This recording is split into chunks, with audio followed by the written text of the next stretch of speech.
اگر معاشرے میں باضمیر پیدا ہو گئے تو مردہ ضمیر ویسے ہی روپوش ہو جائیں گے۔ گناہ کی تلاش ہی تو گناہ ہے۔ بلند فطرت انسان پست حالات سے گزریں تو بھی ان کا مزاج پست نہیں ہوتا۔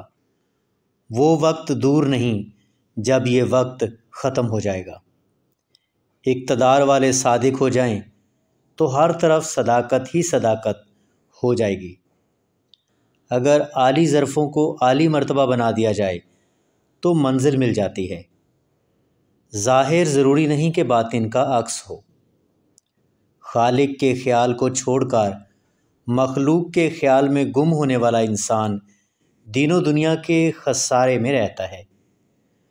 رحمت ہوتی ہی اعمال کو عبرت سے بچانے کے لیے ہے۔ دوسروں کی خامیوں پر خوش ہونے والوں، کوئی اپنی خوبی ہی بیان کرو۔ رحمت حق اس شخص کی تلاش میں رہتی ہے جس کی آنکھ پرنم رہتی ہے۔ ہم پیمانے بناتے رہتے ہیں لیکن خود کو ماپنے کا وقت نہیں رکھتے۔ اگر منظر نہ ہو تو نظر کس کام کی؟ ایک سماج میں امیر اور غریب کے درمیان جتنا فاصلہ بڑھتا جائے گا اتنی ہی اس سماج میں کرپشن بڑھتی جائے گی۔ اچھی دعوت کو اچھے انداز سے پیش کرنا ہی اچھی بات ہے۔